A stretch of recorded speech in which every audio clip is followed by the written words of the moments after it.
Okay, so we can do the same thing for the test. So we can check the head. So if you look at the train data head, you can see we have passenger ID. You can see we have survived. So remember what the data actually informed us. If you can recall, Titanic data set. If you can recall what the data actually said, that survive, where there is 0, it means the person died, and where there is 1, it means the person survived. So we have survived. You can see we have 0, 1, 1, 0. Then P class, that's the passenger class. So if you can record that for the P class, 1 represents first class, 2 represents second class, and 3 represent third class. So that's why you have to go through the data to try and understand what those values actually represent. In the person's name, the sex, the age, and SIB-SP. If you remember, it stands for siblings. Whether the passenger, that's in this case Harris only came on board with one sibling. Yeah, then who else came with one siblings? Okay, that's Lily May Peel. That's came on board with just one sibling. Yeah, and then we have a ticket.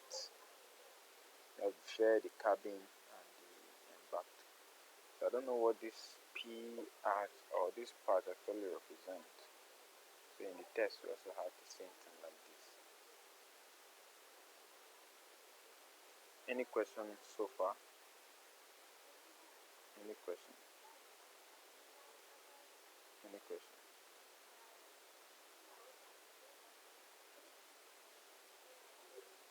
Any question? Any question? Any question? There's no question. Alright, let's continue. So let's continue with some of the things we actually did in so our piece train_data. We discussed about this shape. So if we use shape, you can see we have 8, 9, 1, 12.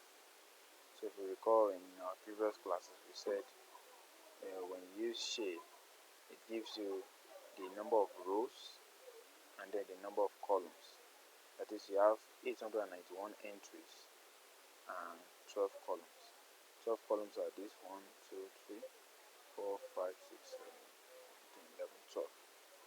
Then you have 891 entries in your data set.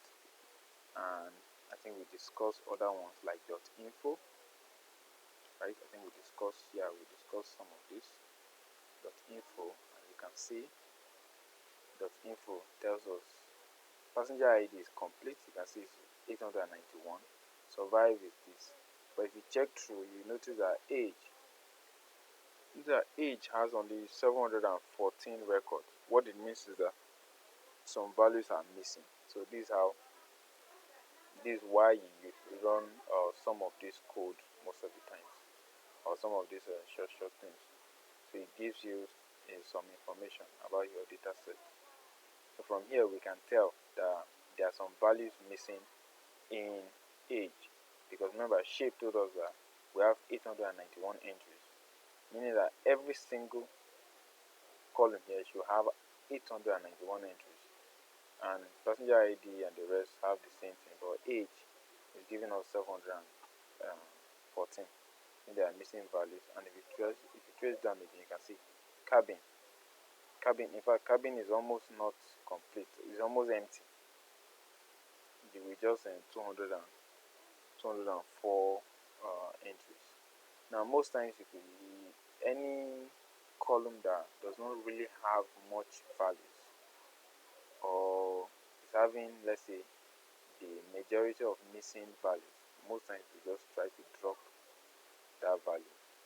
And if you actually look at it in the cabin, we are not so sure if cabin will actually contribute to whether a person will survive or not.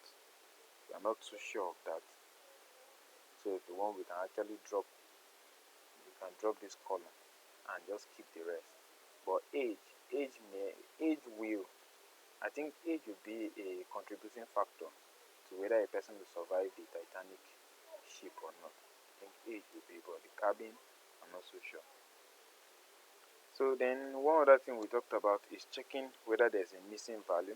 So let me be putting comments in these places so that when I send the code, we'll be able to, so checking the data set, maybe like that, and the same thing is, then let me see,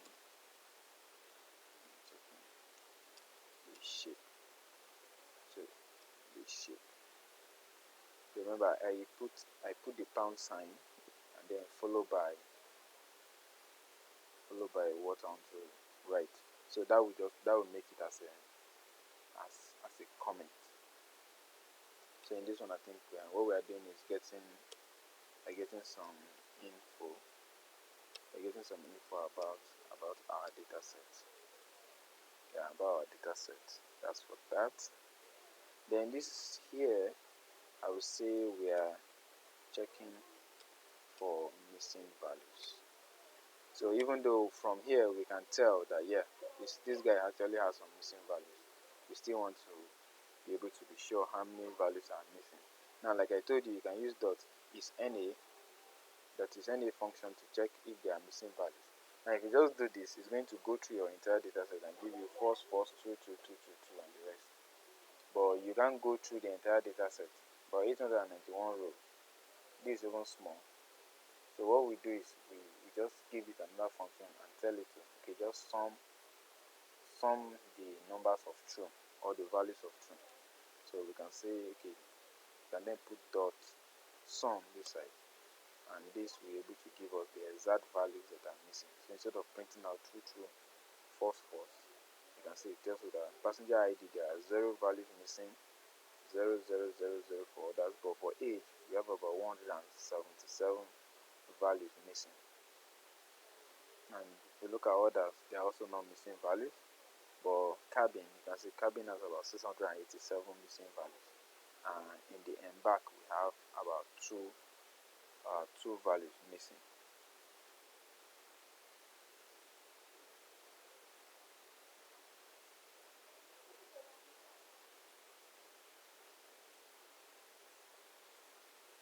There are about 2 values missing there. So we can actually decide to whether we want to, and there are techniques, whether we want to resolve these values that are missing for the age, or we want to completely throw away this particular column. So because if you look at the values missing are just too large compared to the total values that we have in our data set. So we can even drop down. So as we are doing this, as we are going through the data set and running some of this code, I'm just giving you an idea of how a machine learning project is actually executed. For this, this is the basics. We are still trying to learn. Going to be handling it step by step. So the next thing is what do you call it? It's more of like handling missing values. So how do you handle missing values? So the first thing that we're going to look at, sometimes either you drop the column. You can drop the, let me say, columns.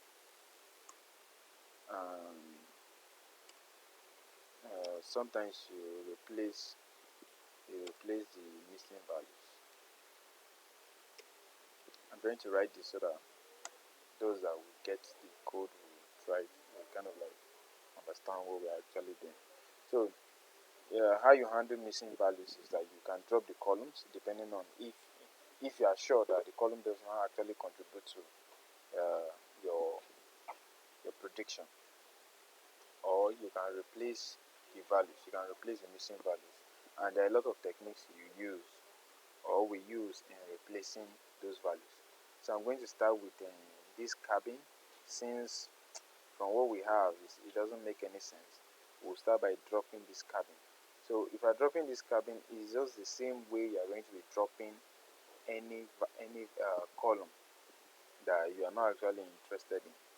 So I'm going to drop in my train data. Maybe I just copy this so that instead of typing it repeatedly, I will just be pasting it. So we say train data equals to train data now. Then we'll say dot drop. You can see, sorry, I'm supposed to put equal to. So remember, this one is just a variable. Then this is the operation we want to perform. So we are taking the train data set dot, then we apply a function dot drop. So the drop, in this case now, you are going to tell the dot drop what do you want to drop. So we'll say columns equal, then we'll put, and we give it the column we want to drop. So can you see dot drop columns equals to cabin. So we're asking it to drop this cabin column. Are we together? Then comma, then you specify one other key factor there, and you say axis equals to 1. So what axis actually is if you want to drop a column, what axis actually is 0 is for rows and 1 is for columns. So if you want to drop an entire row, then specify axis to be 0. Specify axis to be 0. But if you want to drop the entire column, so you specify axis to be equals to 1. And that's just what we did. So remember, we take the entire data set, we apply the dot drop function, then the columns we want to drop is this cabin. What is the entire column we want to drop? Then after performing all this operation, you can now assign it back to a variable, which is the train data set. So we can run this, and you can see it's successful. Now, if we let me just paste Ctrl V. Now, if you check the dot head again of this train data set, you notice that cabin is no more. Meanwhile, from here, you can see here, cabin was here. But you now check after dropping, cabin does not exist anymore. You can see cabin does not exist anymore. So this is how you drop a column you are no longer interested in, or you don't want to work with anymore.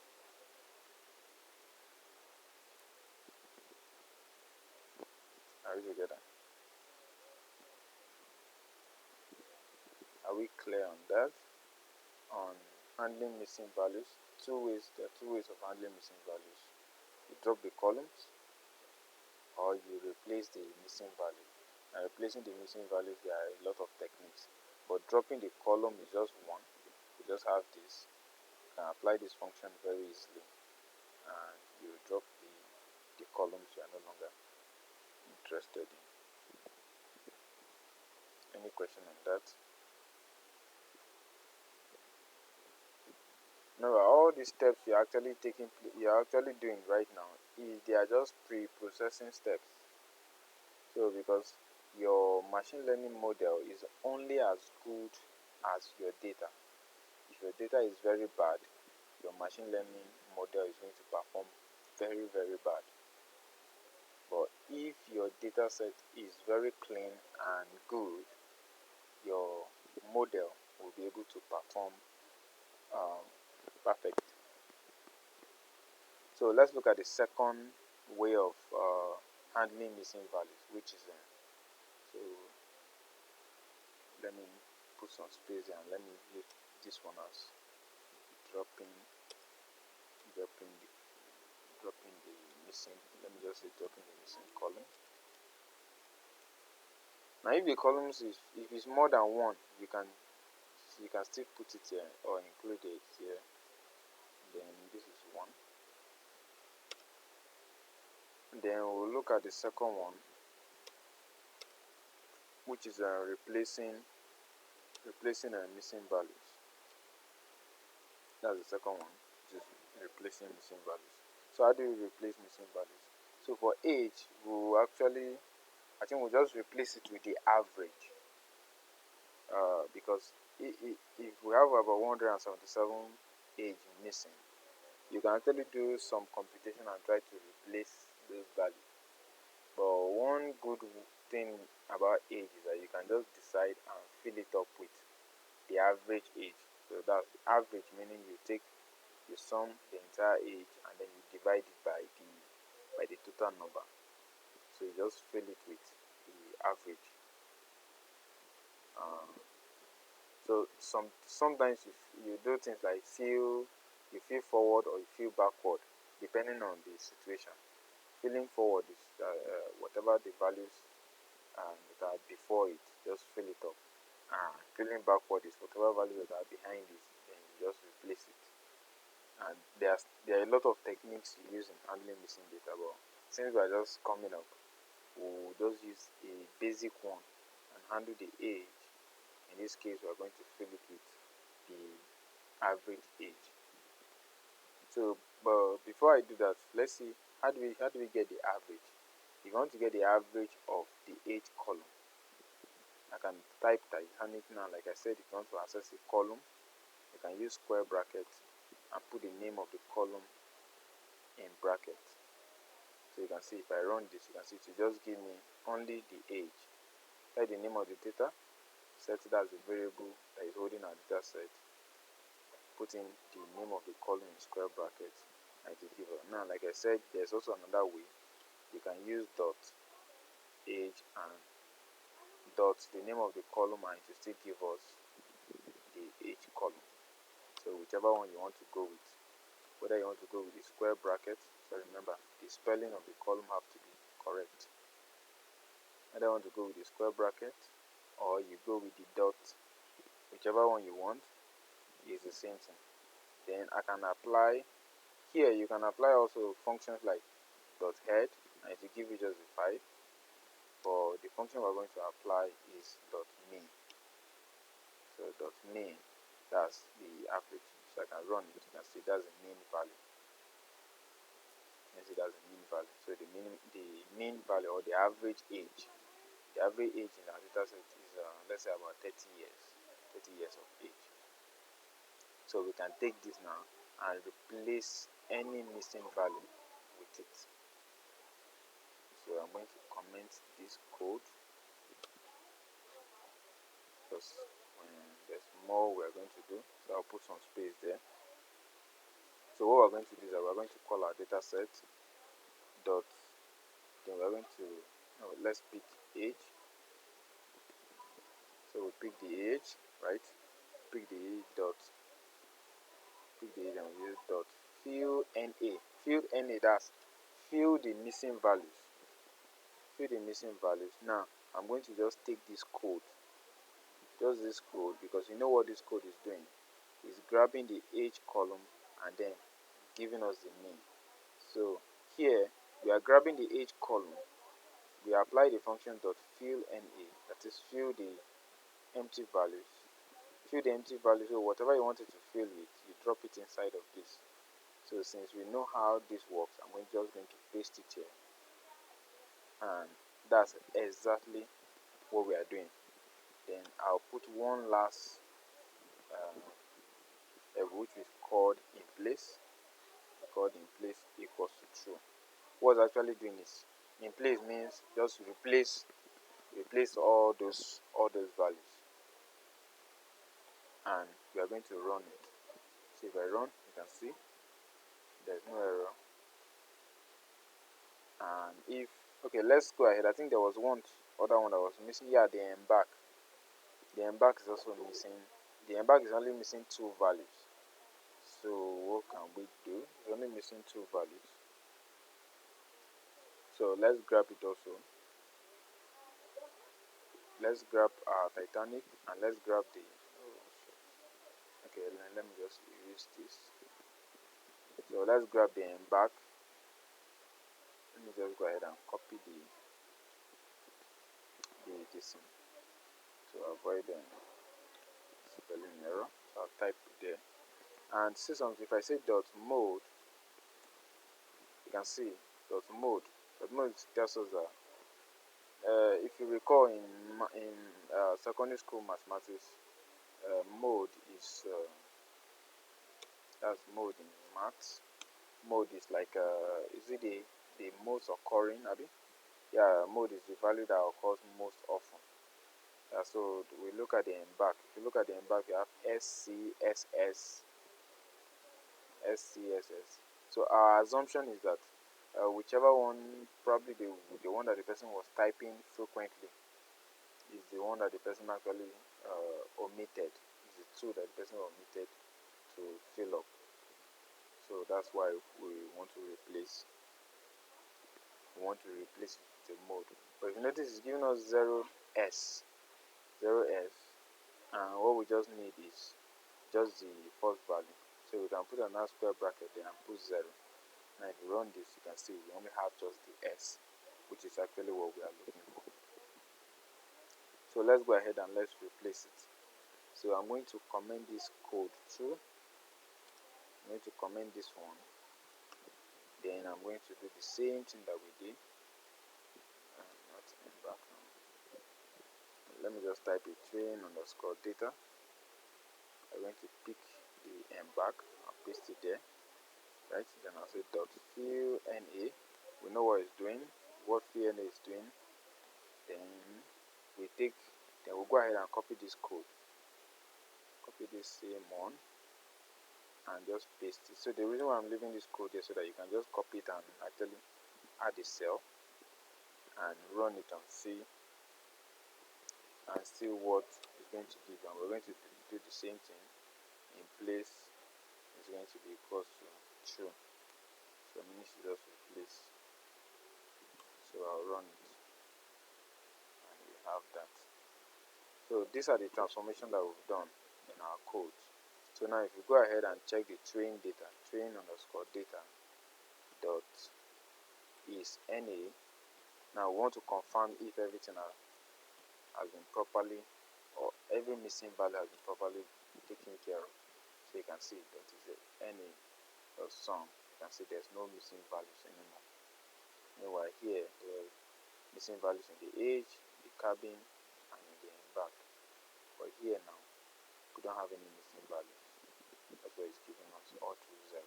So we've been able to process our data, clean the data, and be able to get a clean data that we can now use for training our model or performing in some data analysis or just doing any kind of thing that we want with it, because now the data is actually clean. So we'll be moving forward now to the actual development of the model. Any question on that? Any question on that? Any confusion?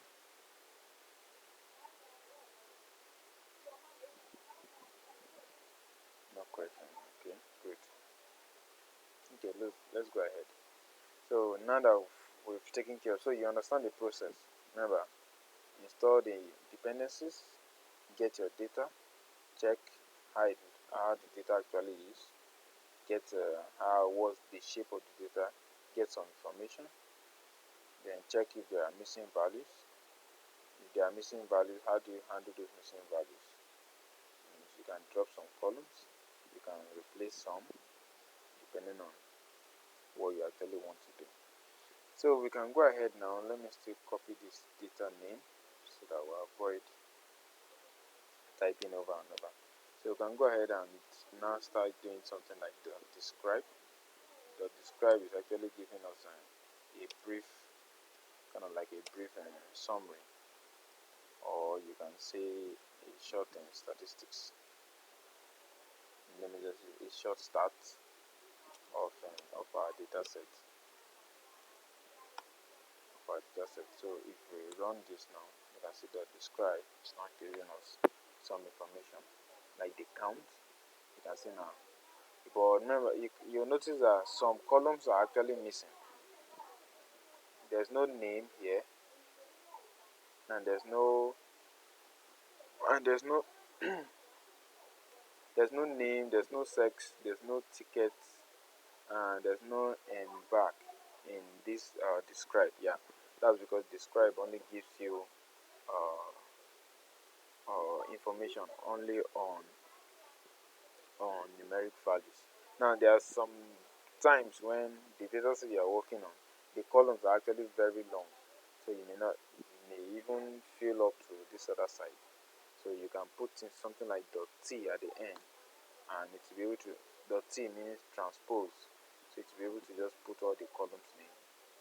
So if you compare when it was like this, you can see the columns are at the top, while they count the mean, the standard deviation, and the rest are down. Put .t to just transpose it. You now have all the columns like this. So if you have a lot of columns, you can use this so that you'll be able to visualizing everything that you're actually looking for. So one other thing we are going to look at is is one function. So since we are able to get some information about numeric values, we can see that survive has 891. You can see that the average or the mean is this, the standard deviation 25 percentile like this, and all of this on age. But we don't have on categorical data, which are all of this.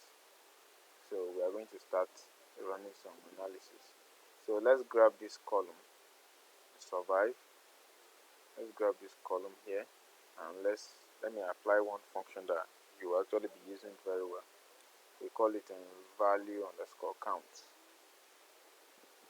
So remember, all these functions, the reason why I actually have them offhand is because you have been using them continuously over and over. Most of the steps that we've done here are steps that you're going to be doing repeatedly almost every time. So over time they just become second nature. But for now, any function that you don't know, you can easily just check on Google. You can check how to count how to count number of values in a column, and you can specify whether it is pandas. I think it should be able to give you. You have one count. You can check like that. Let's just continue with the class on later with this. So value count. So what we're doing is we're picking the column survive, and what we're saying is that you should just go ahead and count all the values in the column survive. So you can see it's telling us that there are 549 values in this survive that belongs to 0. Remember, 0 is that the person is dead, right? Yeah. Then we have about 342 values that belongs to 1, and 1 means that is the person is alive, right? I think the person is alive, or the person, yeah, the person is alive also.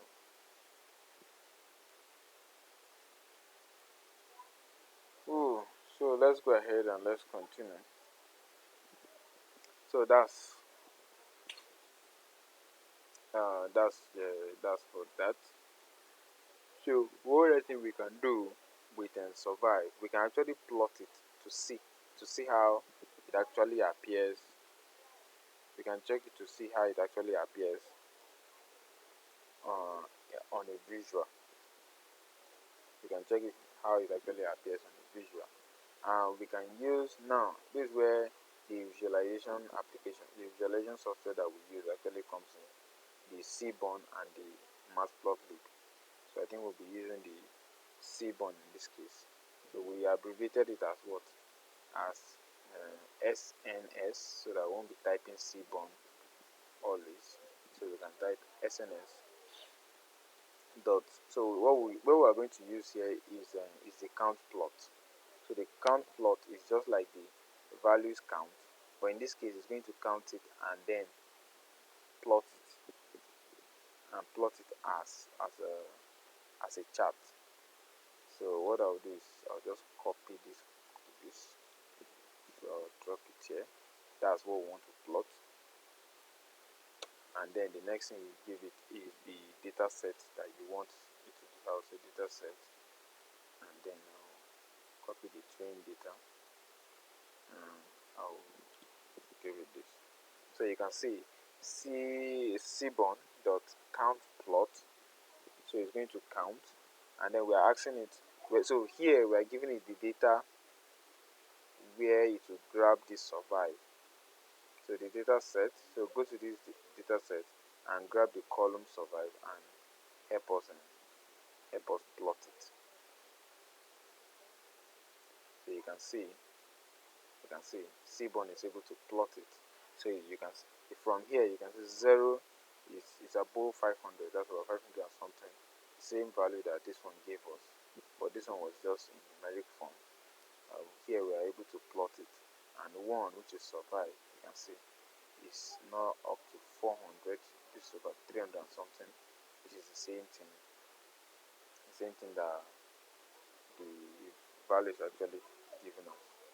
And we can actually apply the same thing. So what I'll do is I'll just raise it. I'll copy this and I'll apply it to the sex column. And I'll change, instead of survive, I'll change it. Let me see how it is spelled there. Is it lowercase s or is it lowercase? Okay, uppercase s.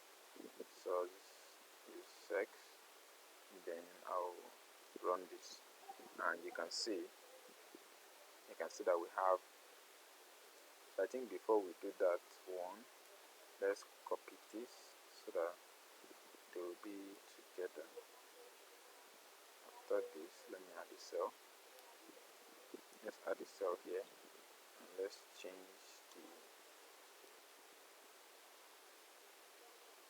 this to this. So let's also get a numeric value of this.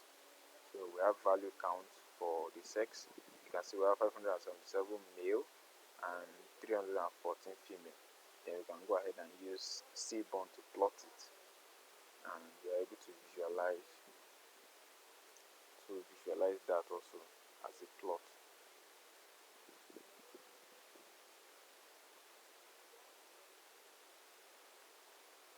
So one other thing we can look at is let's call Seaborn again, and let's use count plot. So I'm going to include something in something that, or better still, let me just copy this one so that to save time. I'll paste it here, and I'm going to add something. I'm going to add what do we call it? We call it hue, and then I'll tell it to use survive.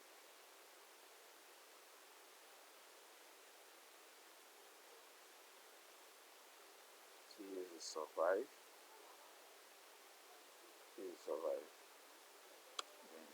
Actually, what we're doing is it's still the same count plot. If you remember how it works, it's still the same count plot. We're giving it the data, and it should count the number of sex we have and then plot it out. But in this case, we want it to add something. So this hue, what it does is it will go and grab the values of this survive, plot it on the number of sex. So let me run it so that you see the difference. So you see the difference between the count plot that we just use sex and the data, and where we now include the hue, which is survive. So you can see it's now giving us two different charts. So we have one chart that represents so blue is 0. So this is chart for 0. So it has been able to split it, that okay, this number, and from here you can tell 0, this is male, this side represents male, this side represents female. Blue represents the survive, right? Blue represents dead, and 1 represents survive. So if you notice that men actually, from here you can start even writing some reports that it's as if men had lower chances of surviving. Men have lower chances of surviving because you can see the blue line is actually high. Remember, 0 is dead. So men actually had lower chances of survival from what you are seeing from this graph. And then 1, you can see they have lower chance of survival. But female, you can see female, the 1 is higher than the blue. So you can actually tell that female had higher chances of survival. I think from the movie, and that could actually be true from what we are seeing. because the movie itself, I think after watching the movie, there was when the crisis started coming. I think they tried to evacuate the ladies first before the men. So this graph is actually trying to give us some info about the data set. So what else can we plot here? So remember, you actually do, let's say, most of this, all of these steps to try to see or to understand your data before you build your model. Because one thing you do is first to understand the data and then be able to develop the model that will now be able to do the prediction. So if you can check the P class as the passenger class, you can see we have one. So from here we can say that okay, we had more passengers in the third class. That's the passenger. Sorry, we had more passengers in the third class, and I think we have fewer passengers in second class, but there are more passengers in first class than in second class. And if you want something, we can actually even add hue to it. You can copy this. Same plot, or then we can add hue, but to avoid to save time, let me just copy this. Just copy this here and paste it here. So, oops, so I don't get that. Copy this and paste it here, and then we run it. So you can see, we are able to group. So remember, adding the hue is just like we are trying to see the data. Okay, this data set, what is it telling us based on this particular? So survive, remember, 0 blue, 1 is 0 dead, 1 alive. So if you notice, this class, third class had lower chances of surviving.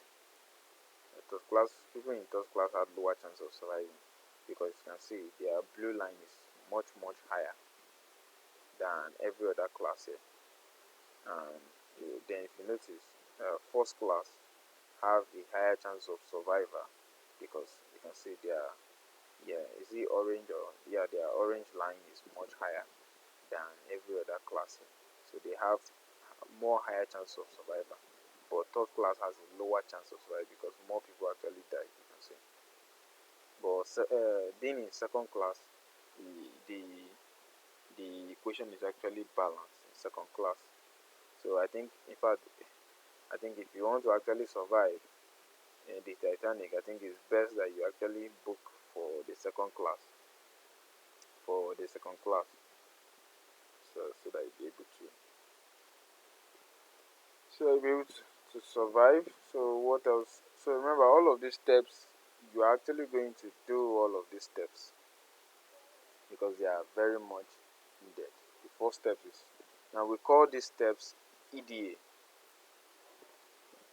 So let's look at embarked.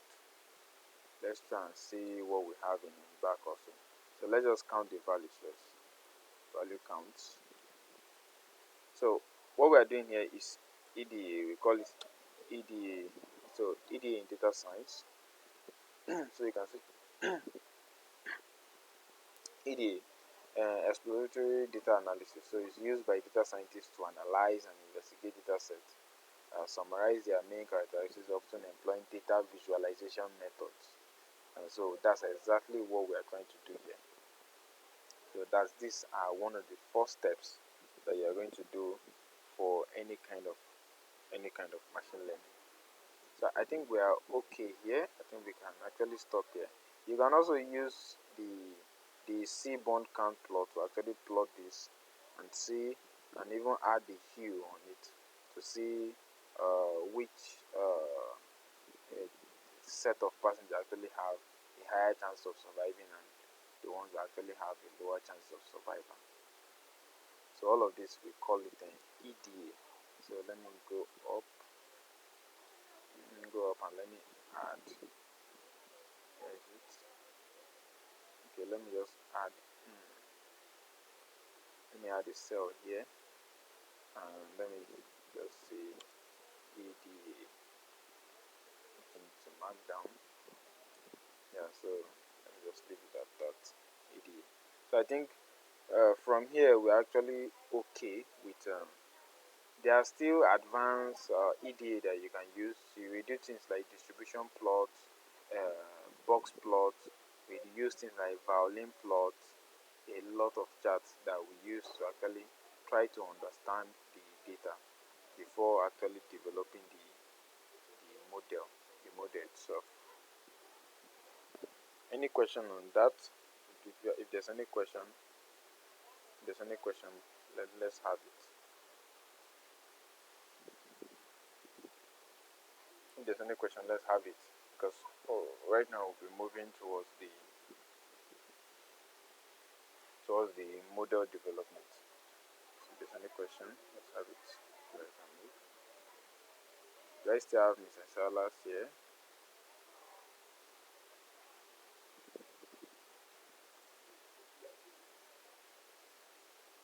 Do I have Mr. Silas again? Okay. What of Faith? Faith, you don't have any question? Okay, Michael already said he doesn't have any question. Okay. Alright then, let's go ahead. So one thing we'll try to work on is that our model only works with numeric data. Our model only works with numeric data. And if you notice, the passenger ID is already numeric, the survivor is numeric, the class is numeric, but the name is not numeric, and the sex is not numeric. The age here is okay, this and this, and the embark also STSS. Now, our model only works with numeric values. So how do we now handle all of this? So let me put a comment here, and let me look at resolving categorical values. So yeah, categorical values. So we call them categorical. That's the values that are not numeric. So most times we usually use some tricks. You can use a lot of things. Sometimes you use things like one-hot encoding. You can use a lot of tricks or you can just use normal Python tricks to encode or change these values. Probably you assign 1 to S, assign 2 to represent C, and assign 3 to represent Q. Anyhow you want to do it. Or you can say 1 should represent male, 1 should represent male, and 0 should represent female, or anything you want to do there, you can just do it. So I'll go ahead and use the train underscore data, and today we'll just use the normal Python tricks. So we're going to use something we learned in the last class, which is dictionary. So I'm going to use dictionary to replace these values. Now let me just go ahead and let me write it, then I will explain what is actually doing. So let me have let me say male should be 0, and let me say female should be, let me use 1,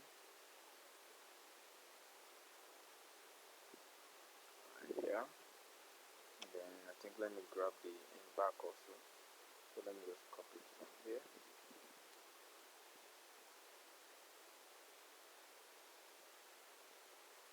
Copy it from here. Then I'll also use a dictionary for this. So that is where I see S. I'll just go ahead and replace it with 0. And where I see C, I'll go ahead and replace it with 1. And where I see Q, I'll go ahead and replace it with, let me use 2 in this case. So remember, always use in place. So you can see what I'm doing. I'm actually using a dictionary to try and replace all these values. So what I'm saying is that, okay, grab the sex column, and then in the sex column go through it, and wherever you see male, remember key value pair, where you see male, the value should be 0, and wherever you see female, the value should be 1. And also grab the embarked, because remember the embarked is the embarked. The embarked has S, C, S, S, and the rest. So grab the embark also. We use the dictionary. S is this, and so on. So let me run that. Now if you try to check our trained dataset, now let's see if what we just implemented is actually working. And you can see that it's actually working, or it actually worked. You can see embark is on 0, 1, 0, 0, 0. Right, and what else? In the sex you can see it's 0, 1, 1, 1, 0. Right? So what we're going to do is that I think we'll just go ahead and select some columns, and the other columns we are going to just throw them away. So we're going to keep our survive, because what we're going to be using, we'll keep our P class, we'll keep the sex, we'll keep the age, we'll keep the siblings, and we'll throw this away because I think most of the values are just 0, 0, and then we'll keep our embark. So let's go ahead and let's separate the values. So what you normally do is, so what you normally do is we're going to split our values, just like if you recall some few maths in secondary school. You set x, you have x, and y is what you are predicting. So that's what we're going to do here. We're going to separate some of the values and assign them to the x. So we're going to say x will be equal to our train as for data, and then we're going to drop some. So like I said, we're going to just keep some. So remember the same trick we learned of dropping values. We're going to say dot columns. So but in this case we're going to drop many of them. We're going to drop this passenger ID because it doesn't contribute to a person surviving or not, and the name also, and we drop this ticket and the rest. So because there are many, we're going to use list. So remember list. So we use so let me just be copying the names so that the whole thing will be accurate. I'll drop it here, and I'll drop the name also. So let me just type down name, and then let's drop the ticket. Like I said, these ones will not actually contribute to the performance of our model. So it depends. And then we're going to drop survive. Now you may be asking why we're dropping survive. Is because this one, our x value is just going to be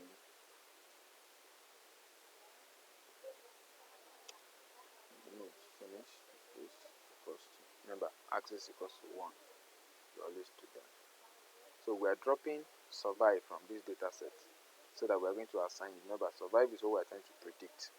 So we are taking every other thing, assigning it to x, and we are also taking the survive out. But we are going to keep the survive in another variable called y. We are going to assign it to y, and we are going to say train.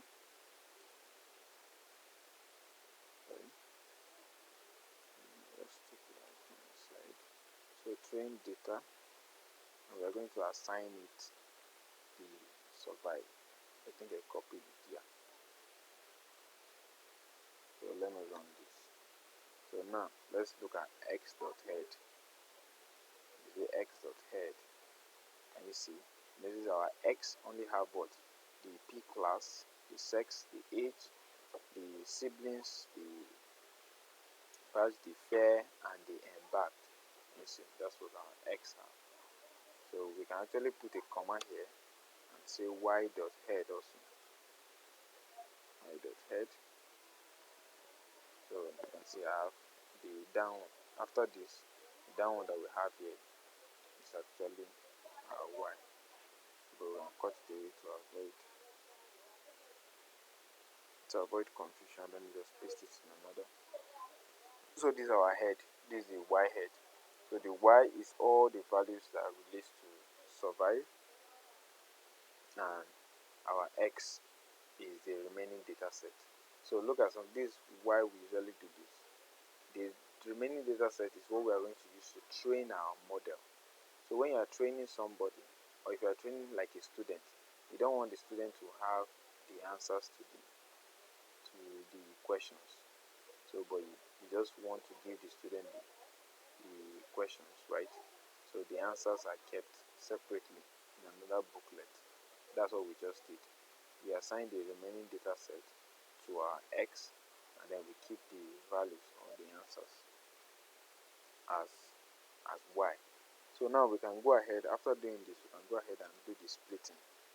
So this is where we split data set. We split the data set.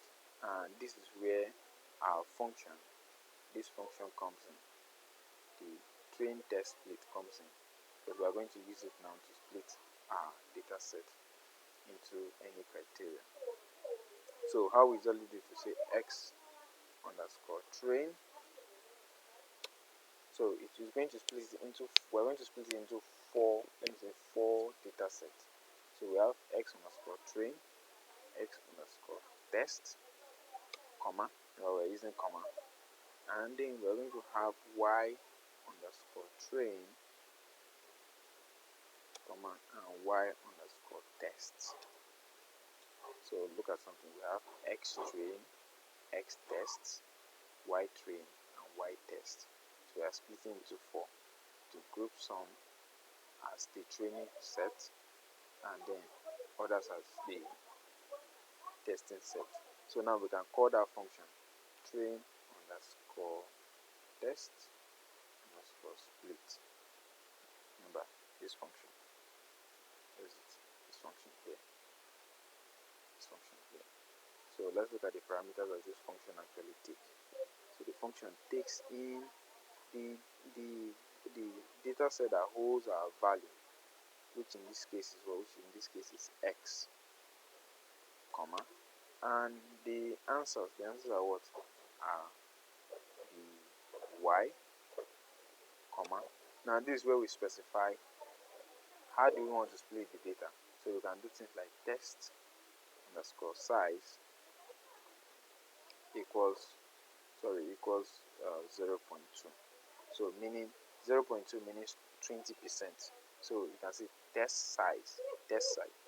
You can do trained size, but it's not needed. Once you specify one of these, it knows that the remaining percentage is for training. So test size 0.2 means 20%. If you want 30%, that will be 0.3. But we'll just make it 20% based on our data set. And then we can put comma. Then one other thing that we specify is called random underscore state. And we are going to use 2. What this function actually does is that what we are saying is if you specify 20%, sometimes you just go to the data set and just start picking it 1, 2, 3, 4, 5 to count it like that all to 20% and assign it to anything here. But you are saying 2, go through it randomly. So if you go through if you start from 1, it will go to random 1, 2, and then before it will pick the next value to go 1, 2 like that. So if you go through it randomly and be able to select values. So let's run it. Now if you run it, you can actually check. You can take your x underscore train and actually check the head. You can see, or we can even, instead of checking the head, you can just check the shape. And you can see it's telling us that the train data set is, you can see it's about 712 with 7 columns. And you can check the x underscore test dot shape. You can check the test. So you can see we have train 712 for train, and while we have 179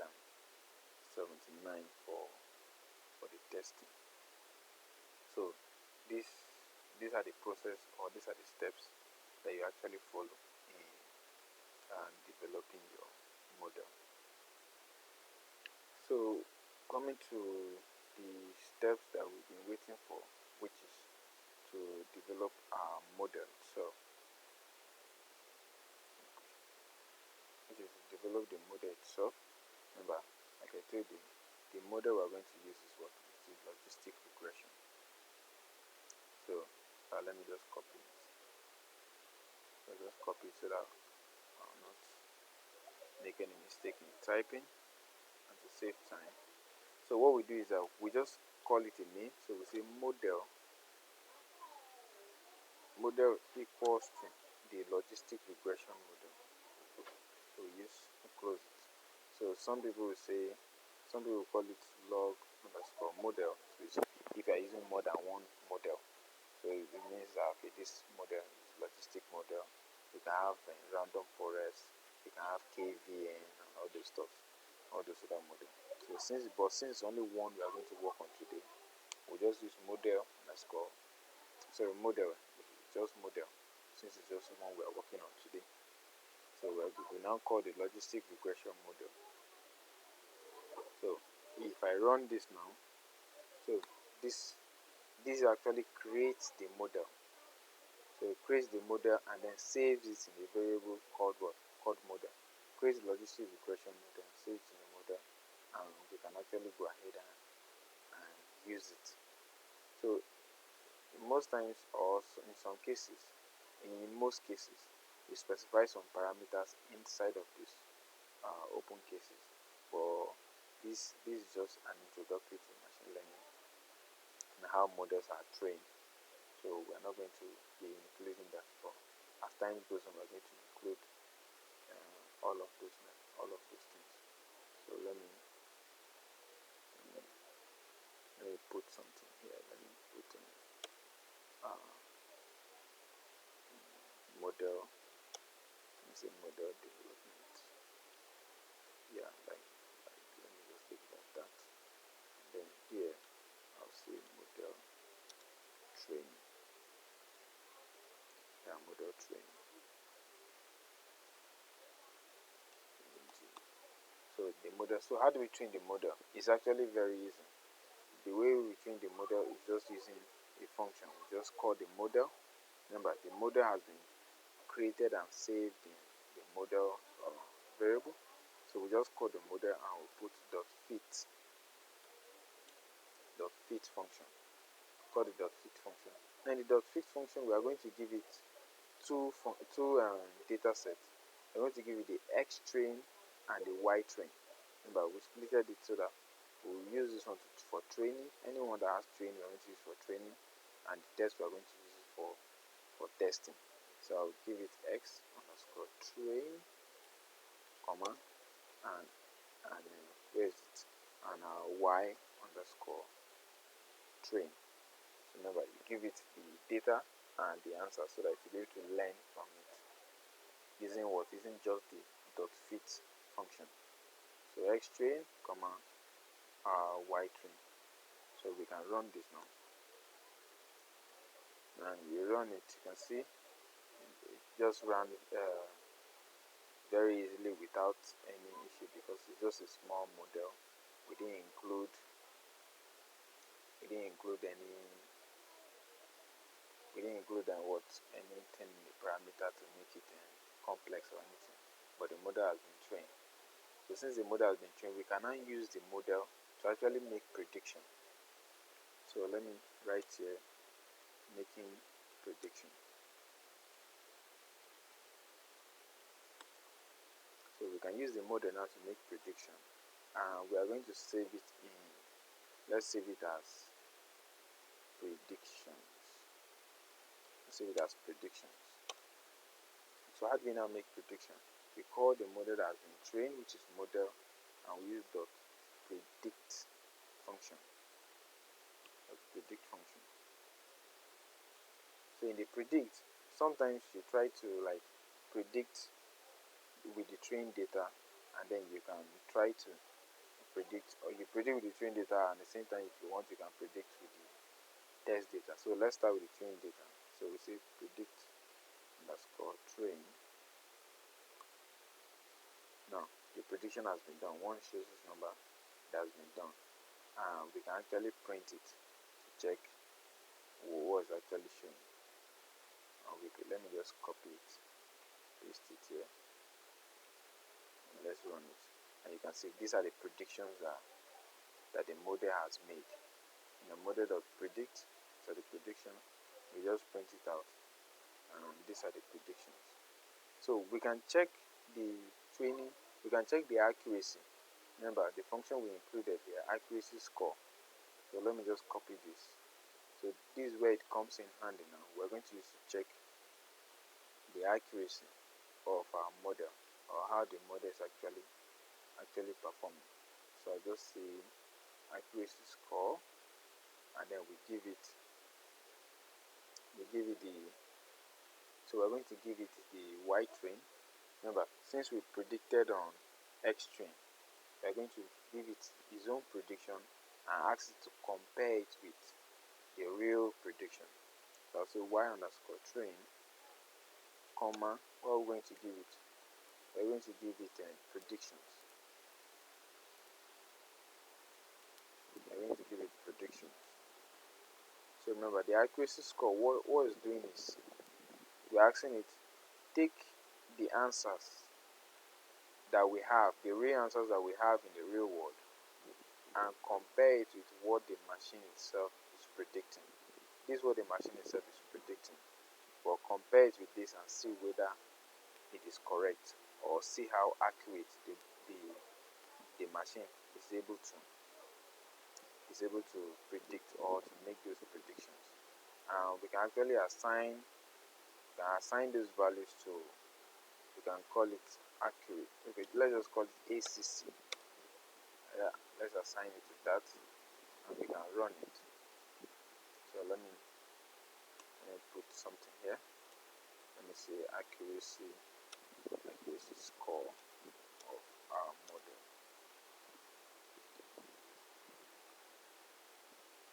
So we can go ahead and print it. Let's print the model accuracy is, I'll put column, comma, and then I'll put ACC. So let's see what we have. Let's run it, and you can see the model accuracy is what, 0.8089. So this is actually in percentage. We can multiply it by 100 to give us a percentage. So let's run it again, and you can see this 80 point, let's say 80.9 approximately. So the performance of the model performs about what? About 80, let me just say 81%. So let's now try the test data set. Let's try predicting and checking the accuracy of that model on our test data set. So let me go ahead and, instead of prediction, let's say tests, that's called predictions. So we'll call model.predict. Remember, the predict we did previously was on the training set. Now we are going to grab the test set, that's X test, predict X underscore test, and let's run it. Let me copy this. So now the model accuracy on, let me say, on testing set is, before that,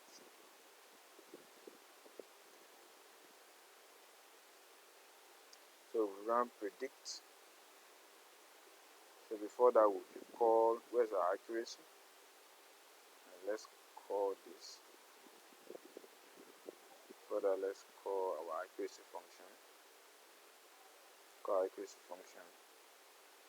And let's assign it to, let me say, tests underscore ACC. Let's call it test underscore ACC. So here, this is an X test we are using, so we're going to give it Y test.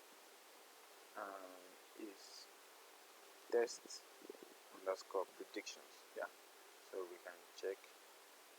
So here now we're going to take our test underscore ACC and multiply by 100. So we run this, we run this, we run this. So you can see the model accuracy on testing set is about 78%.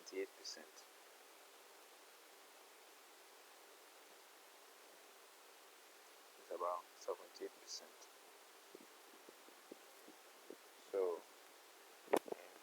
do we get that? So remember, the accuracy score is just takes the data set and compare it, takes the predictions and compare it with the answers that we have, and try to see whether how good the model is able to predict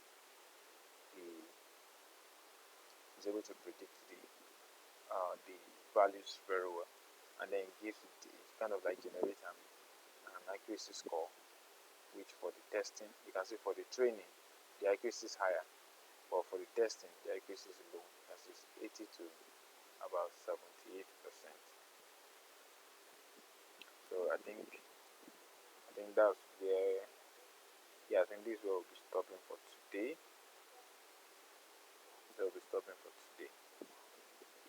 Yeah, so are we clear? Any question anywhere? You can go ahead and ask. You can unmute yourself and ask any question. So I think that's what we'll be stopping for today. So any question, you can go ahead and you ask. Yes, Oluwafemi, go ahead. Oluwafemi. Oluwafemi, I can't hear you. I think you should check your mic. I can't hear you.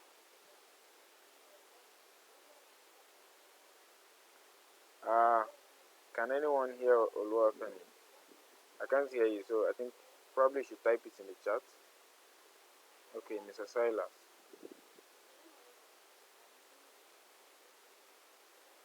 Yes, Mr. Silas, go ahead.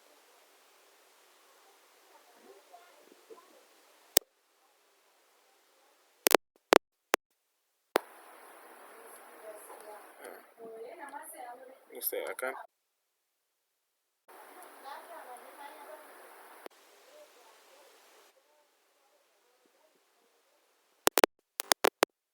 I can't hear. I'm coming.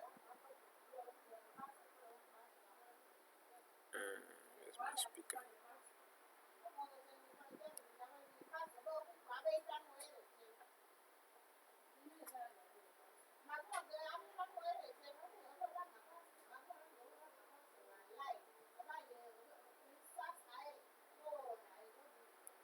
Well, I can't hear. I can't hear anyone. I'm trying to check with my speaker. Could it be my speaker or probably the recording app? Okay, let me just stop the recording app. Probably